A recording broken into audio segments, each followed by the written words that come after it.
Olá, eu sou Mauro, técnico do Museu da Eletrônica.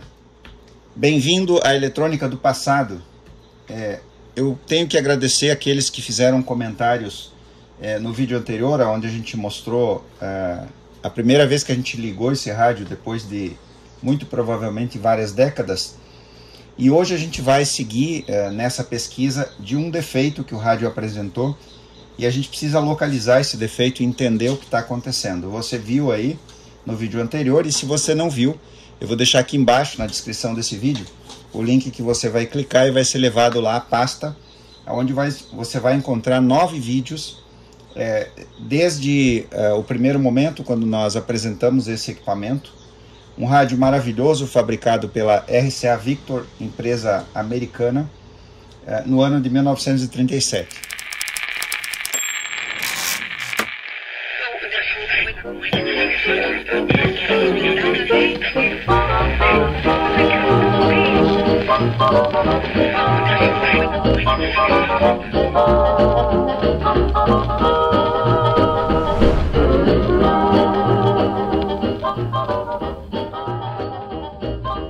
Bom, o que aconteceu aqui? Quando a gente ligou o rádio, depois de ser restaurado, depois de termos testado todas as válvulas, e é um dos vídeos que você encontra lá nessa pasta, que eu deixei o link aqui embaixo, nós ligamos o rádio e ouvimos um ruído. Um ruído, a princípio, característico de fonte com problema. Um ruído bastante parecido com o ruído de 60 Hz, ou então 120 Hz, e pode ser o que está acontecendo aqui. Mas a gente não vai condenar a fonte num primeiro momento, porque a gente já fez a restauração do equipamento, e como eu mostrei no circuito e mostrei no diagrama, a gente até melhorou a filtragem da fonte em relação ao original, dado a ser um circuito bastante primitivo. Nós estamos falando dos anos 1930. Em 1930 a eletrônica estava nos seus primórdios, podemos dizer assim. Então a gente melhorou a filtragem. Então a gente tem que pensar que a gente não tem problemas na fonte do equipamento. A gente tem algum problema que está gerando esse ruído que a princípio parece ser um ruído de rede, está sendo gerado no áudio do rádio. Pode ser algumas coisas diferentes, e por isso nós vamos, isso é importante, isso é fundamental, nós vamos analisar o circuito e vamos tentar entender e aproveitar essa análise para entendermos como que esse circuito funciona, como que a fonte desse rádio foi projetada e qual o princípio de funcionamento dela. Bom, vamos lá então. Vamos começar do básico para a gente entender como que esse circuito aqui funciona. No secundário do transformador de força, a gente tem o fio, que é o fio central do transformador de força, que aqui está escrito brown black originalmente, então preto e cinza, é assim que eles identificavam os fios originais da saída do transformador.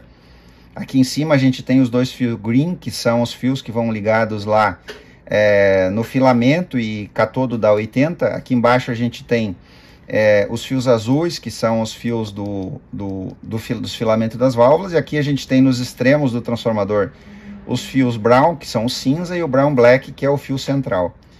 O fio central, ou center tape do transformador, ele vem aqui e ele vai ligado no negativo desse capacitor do C24, e ele não está ligado ao chassi do rádio.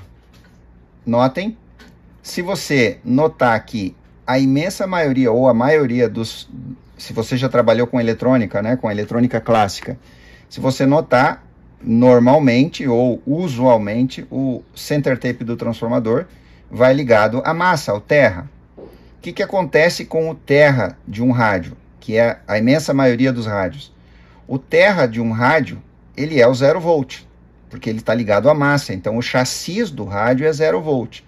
E quando você mede as tensões da fonte, você mede em relação ao terra, logicamente. Só que aqui a gente tem uma coisa diferente. Aqui, desse ponto que é o center tape do transformador, a gente tem um resistor de 270 ohms que está em série com um resistor de 18 ohms. Então a gente tem um resistor de ponta a ponta, a gente tem um resistor de 280 ohms, e aí sim vai ao chassi. Vamos abstrair, vamos tirar aqui para ficar mais inteligível, para vocês entenderem melhor ao que eu me refiro. Vamos ignorar o resto das ligações. A gente não quer, não nos interessa essas ligações aqui. Vamos olhar só para a fonte.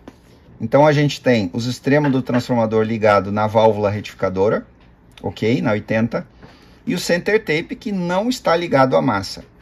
Se o center tape não está ligado à massa, o que significa isso? Significa que o chassi do rádio ele tem um potencial positivo em relação a esse ponto. Então, esse ponto aqui é um negativo em relação ao chassi. Por que isso? A gente precisa entender isso. Vamos lá, tem um motivo. As válvulas, como eu comentei no vídeo anterior, elas estão com os seus catodos ligados direto à massa, ok? Perfeito? Se essas válvulas estão ligadas direto à massa, o que a gente precisa para que, no conceito básico de um triodo, a gente tenha o funcionamento? Vamos lembrar do conceito de um triodo? E ele é bastante simples, na verdade, bastante básico. A gente tem o filamento, aqui, isso é o filamento. A gente tem um catodo, a gente tem uma screen, ou grade, que está aqui, e a gente tem lá uma placa ou anodo. O que acontece quando a gente aquece a válvula? Quando liga e o filamento aquece a válvula. O que acontece é que os elétrons são disparados em direção à placa da válvula. Eles fazem essa viagem aqui, os elétrons. E eles passam, então, pela grade, pela screen. O que o senhor Lee Defort fez? Já existia antes dele uma válvula, que era a válvula diodo, que não tinha essa grade aqui. Ela tinha apenas esses elementos. Ela tinha um filamento, ela tinha um catodo e ela tinha uma placa ou um anodo. O que acontecia então? Quando era aquecido esse filamento, os elétrons então eram disparados em direção à placa. E a gente então com isso tinha um diodo. Pronto, essa foi a primeira válvula eletrônica que foi desenvolvida. Porém, a gente tem que dizer que isso é importante. Aqui, né? Me desculpem, não estava enquadrado no vídeo. A gente tem, então, a primeira válvula que foi desenvolvida, que é a válvula diodo, que não tinha aqui a screen. Aqui está ela. E a gente tinha, então, um diodo, que fazia a retificação. Porém, quando o Sr. Lee Defort desenvolveu a válvula triodo, a primeira válvula, vamos dizer assim, que era possível fazer uma amplificação de sinal e controlar esses sinais, ele incluiu aqui um screen que controlava esse fluxo aqui de elétrons e com isso nos dava o efeito da amplificação. Esse screen, ele obrigatoriamente, a screen ela tem que ser negativa em relação à placa. Para que a screen das válvulas seja negativa, considerando que o catodo das válvulas ele está ligado no chassi, e o chassi que naturalmente deveria ter um potencial de 0 volt, ele então não vai haver a polarização da válvula se esse screen aqui não for negativo. Aliás, como eu comentei no vídeo anterior, se a screen das válvulas não for negativo, as válvulas se queimam, elas se danificam, principalmente a 42, que inclusive causa a queima do transformador de saída de áudio. Então, qual é o artifício que a engenharia da época usou? É um artifício até bem interessante. Para que a gente tenha um potencial negativo nas válvulas, nas grades, nas screens das válvulas, então foi feito isso. Se insere uma resistência que levanta esse ponto negativo em relação ao chassi, né? E o chassi passa a ter um potencial positivo. Se o chassi tem um potencial positivo em relação a esse ponto, a gente vai ter uma tensão negativa em relação ao chassi. E essa tensão negativa em relação ao chassi, ela é levada por essas linhas verdes, e eu destaquei de propósito essas linhas verdes, para que vocês vissem isso e entendessem. Então, esse potencial negativo em relação à massa, ele é levado nessas linhas verdes, que recebe, então, encontra esses resistores de valor alto, 47K, depois 390K, e um capacitor de filtro de 0.01 a massa, e ele vai inserir esse ponto negativo exatamente aqui onde a gente precisa, no screen da válvula. E com isso, a gente vai ter uma tensão negativa em cada grade de cada válvula. Olha só, aqui a gente vem para 42. Nesse ponto, por que o ponto é diferente? Por causa das características de polarização da válvula. Então, nesse ponto, a gente passa por um resistor, vem aqui, passa por um resistor de 270K, depois um 560. Observe a semelhança entre esse arranjo, esse circuito aqui, olha como ele é semelhante a esse aqui. Eles são muito semelhantes, porque fazem a mesma função. Então, esse potencial negativo em relação à massa está sendo levada do mesmo jeito aqui a screen da válvula 75. De novo aqui passando por um 6,8 mega, ele vai ser levado ao screen através do secundário da primeira bobina de EFI, ele vai ser levado ao screen da 6D6. E a mesma coisa aqui, nessa linha, olha lá, o capacitor de 0.1 a massa, aqui tem um capacitor de valor alto, 330K, vai passar por esse enrolamento aqui, olha só, vem aqui passa por esse enrolamento se o rádio estiver, por exemplo, em AM ou onda curta, passa por esse 330K, passa por esse outro enrolamento e vem aqui na screen da válvula 6 a 7. Então, esse é o motivo porque a gente tem esse negativo aqui levantado em relação ao chassi do rádio. E essas válvulas não são as únicas que trabalhavam assim. Se a gente pegar outros exemplos, você pode pegar 6AV6, 12AV6, 12SK7, 12SQ7, 12AT6, 6AT6, são válvulas que você vai encontrar nos circuitos delas, você vai encontrar o catodo ligado direto à massa.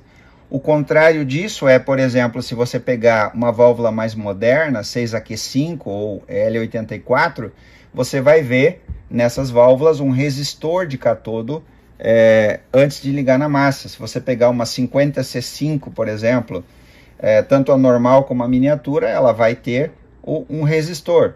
Se a gente for além, a gente pegar uma 6AQ5, vamos representar ela de maneira grotesca aqui, só para a gente gravar essa informação.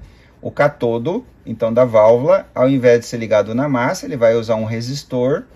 E no caso da 6AQ5, usualmente se usa um resistor de 270R, e a gente vai ter aqui menos 12,5 volts no catodo da 6AQ5.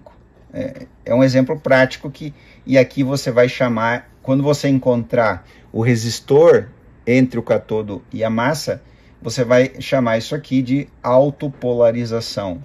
Autopolarização. Então a gente viu duas formas de polarização de válvulas, a autopolarização, e aqui você tem uma forma direta, onde o catodo vai ser ligado direto ao chassi do rádio. Por que a gente está analisando isso dessa forma e o que isso tem a ver com esse ruído? Tem tudo a ver. Olha só, vamos lá. Se aqui, nesse ponto, a gente tem um potencial negativo em relação à massa, está faltando alguma coisa aqui. O que está faltando aqui? A massa do rádio, ela tem um potencial positivo. E esse ponto é negativo em relação à massa. Quando você tem uma fonte que tem um retificador, o que acontece? Como é que se compõe um retificador? É o que está aqui. Você tem um transformador de força. Vamos fazer o desenho aqui onde seja visível. Você tem um transformador de força. Isso é o clássico de uma fonte linear. Tanto faz se for um diodo, tanto faz se for uma válvula, não faz diferença. Mas você vai ter o que aqui? Nesse caso, em que você... vamos pegar esse mesmo caso que a gente tem a 80, ok? Tudo bem, não tem problema. Se a gente estivesse trabalhando com outras válvulas, como por exemplo uma 6x4 ou uma 5Y3, nós teríamos esse essa característica de a gente ter o negativo 0 volt, né, a massa, ao chassis. Mas aqui não. Então, se a gente tem aqui uma 80, em que ela tem, a 80 precisa um enrolamento de filamento para ela. Ela funciona assim. As placas delas aqui, ela está de cabeça para baixo, mas as placas, os anodos delas estão ligados lá. E aqui a gente vê uma situação em que você tem, na saída aqui no filamento, você tem um capacitor eletrolítico, né? Isso é o clássico, vamos colocar da mesma forma como está aqui, positivo e negativo. Daqui até aqui, você tem, desse ponto a esse ponto, se você colocar o seu multímetro, você vai ter a tensão retificada aqui, que é os 340 volts. E você tem um filtro, que aqui de 10 microfarad nós aumentamos para 22. Então, o clássico de uma fonte você tem um circuito, que é o circuito transformador, trafo, retificador, que tanto faz uma válvula ou um diodo, e você tem o filtro. Esses três elementos numa fonte de corrente contínua, eles transformam a corrente alternada que está no transformador em corrente contínua, em CC. Então aqui a gente tem uma senoide, que vai estar aqui a 60 Hz, e aqui a gente tem uma corrente contínua, que é uma contínua, né? Se você colocar isso aqui no plano, a corrente é assim, você tem uma tensão contínua, você não pode ter variação. Se você tiver variação nessa onda, você está enxergando um ruído aí, um ruído por alguma consequência relacionada à fonte, você visualiza isso com o osciloscópio. Bom, mas, de novo, o que está faltando aqui? Eu acho que vocês já mataram a charada. A gente tem um potencial negativo, igual a essa fonte aqui. A gente tem um potencial positivo, que é nesse ponto onde tem os 340 volts. E a gente tem um potencial positivo, que é nesse ponto em relação à massa. Aonde que está o capacitor eletrolítico de filtro que vai desse potencial negativo a esse potencial positivo? Ele não está aqui. Ah, não, mas você vai dizer assim, Mauro, não está aqui porque está no resto do circuito. Vamos procurar ele então? Aqui não está. Aqui a gente tem só um 10 nano, 1.01, um 100 nano, 1.01 a massa. Isso não é suficiente para filtrar essa tensão. Na verdade, em todas essas linhas de alimentação, de polarização, a gente pode chamar isso aqui de polarização das válvulas. Em todas essas linhas verdes aqui, a gente não encontra capacitor eletrolítico. Olha lá, ó. 250, não há nenhum eletrolítico aqui. Ok? Não tem. Aqui na verde, né? Não tem. Aqui não existe um capacitor eletrolítico de filtro. Então, o que a gente vai pensar? Que por um motivo desconhecido, a RCA não colocou um filtro aqui. Mas você vai pensar assim, Mauro, mas como que esse rádio funcionava quando era novo? Bom, isso faz 88 anos. Há 88 anos atrás, todos esses componentes eram novos, eles tinham acabado de ser feitos. O transformador tinha acabado de ser enrolado, as válvulas eram novas, todo o circuito era absolutamente novo. Então, vamos pensar que naquela época funcionava. E talvez até tivesse um ruído de 60 Hz ou 120 Hz que era imperceptível. Mas agora esse ruído, ele praticamente tomou conta do áudio, até inclusive impede o funcionamento do rádio. Então a primeira coisa que a gente vai fazer aqui, a gente vai inserir nesse ponto, exatamente aqui, a gente vai inserir um capacitor eletrolítico que vai fazer a filtragem dessa tensão, e aqui ele vai ter o negativo para esse lado, o negativo para cá, porque a gente sabe que esse potencial é negativo em relação à massa, então o positivo vai no chassis e o negativo vai aqui. A gente vai inserir aqui um capacitor eletrolítico e a gente vai ligar o rádio de novo. Eu vou acreditar que isso vai resolver o problema. Se não resolver o problema, se continuar o ruído da forma como está, a gente vai desconfiar que a válvula 42 realmente, que passou pelo primeiro teste, ela está com problema.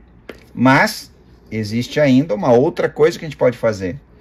Levando em conta essa mesma lógica de que está faltando uma filtragem aqui nesse ponto que gera o potencial negativo em relação à massa, e o ruído está sendo gerado no áudio, a gente ainda pode considerar colocar um capacitor eletrolítico do mesmo jeito, nesse ponto aqui, onde tem o filtro, e a gente pode considerar colocar um capacitor eletrolítico aqui, com o positivo igualmente para a massa, negativo para cima, e a gente vai fazer uma filtragem aqui, ok? Perfeito?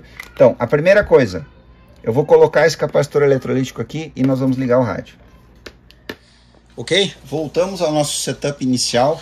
Agora, nós inserimos um capacitor de 220 micro por 63 volts, nesse ponto que nós já conversamos, com o positivo no chassi, aqui. Ok? Vamos ligar o rádio agora sem a 75, está aqui ela, foi a última condição que nós testamos o rádio, e lá está o capacitor. Nós pegamos um capacitor moderno, de 220 micro por 63 volts, épicos de 105 graus, e colocamos dentro de um invólucro de um capacitor antigo, inclusive um capacitor solar fabricado de igual forma fabricado nos Estados Unidos. Essa é a posição que ele está. Você pode ver aqui, ó, está com o positivo na carcaça e o negativo está lá, exatamente naquele ponto que é o center tape do transformador. Vamos ligar então? Exatamente na mesma condição. Vamos para o variac, multímetros ligados. Aqui, multímetro azul, a gente está medindo a tensão que sai do catodo da 80. Multímetro vermelho, a tensão depois do choque, exatamente aqui. E esse aqui, então, a gente faz algumas medições se forem necessárias. O rádio está ligado e a gente vai, então, subindo a tensão e vamos ver o que aconteceu. Se a gente solucionou o problema,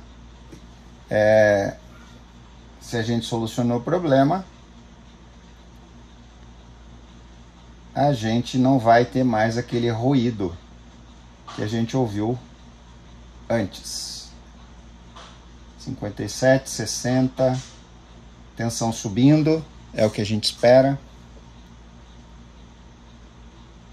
100, 100, vamos colocar aqui 110, que é a tensão que eu estava usando antes.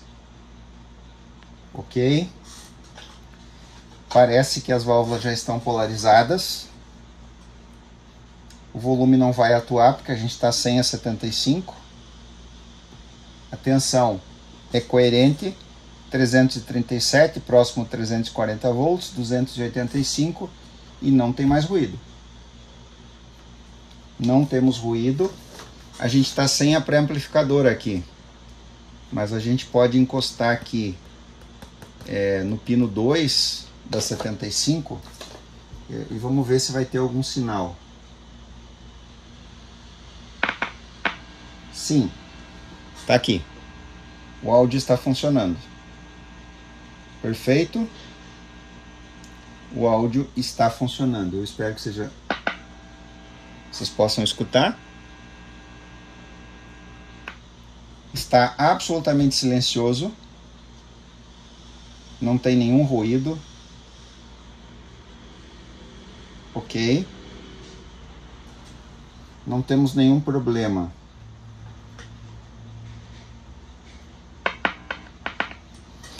Perfeito, vamos colocar 75 agora e vamos ver o que vai acontecer.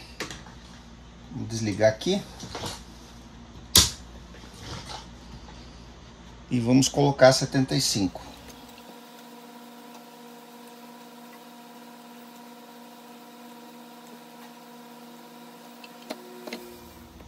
Ok?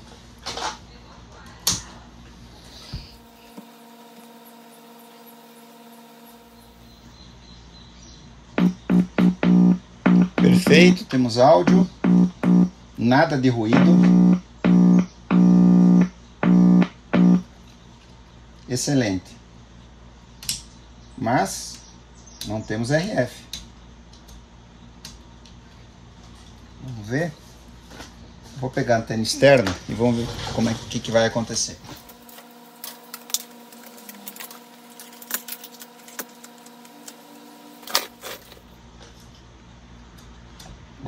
temos nenhum sinal de RF. Ok, nós vamos usar uma fonte de áudio externo agora e vamos injetar o áudio aqui direto na saída da 75, na placa dela. A gente vai injetar aqui o áudio para ver se a gente vai ter qualidade de áudio. A gente não vai ter um bom nível de áudio, porque a gente está sem a pré-amplificadora, mas a qualidade a gente pode avaliar. Vamos lá? Para isso, um capacitor de 22 nanofarad por 400 volts desacoplando. Eu vou colocar na placa da 75 agora.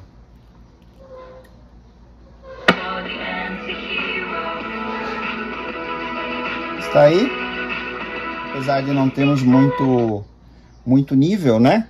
Que a gente está só com a power output funcionando. A gente vê que pode... É fácil da gente ver que a qualidade do áudio está boa. Então agora a gente tem a saída de áudio funcionando. E agora a gente vai validar o que está acontecendo aqui. A gente vai ver por que a gente não tem sinal de RF. E no próximo vídeo, e você vai ficar aguardando, eu vou compartilhar com vocês aonde era o problema. Mas esse problema daquele ruído absurdo que a gente tinha no áudio estava sendo gerado aqui na fonte, sim. A princípio eu pensei que não, que estava sendo gerado aqui na saída de áudio. Mas era isso, e a gente compensou com o capacitor que fez a filtragem, como eu expliquei nesse vídeo. Legal? Obrigado por você assistiu e até o próximo vídeo.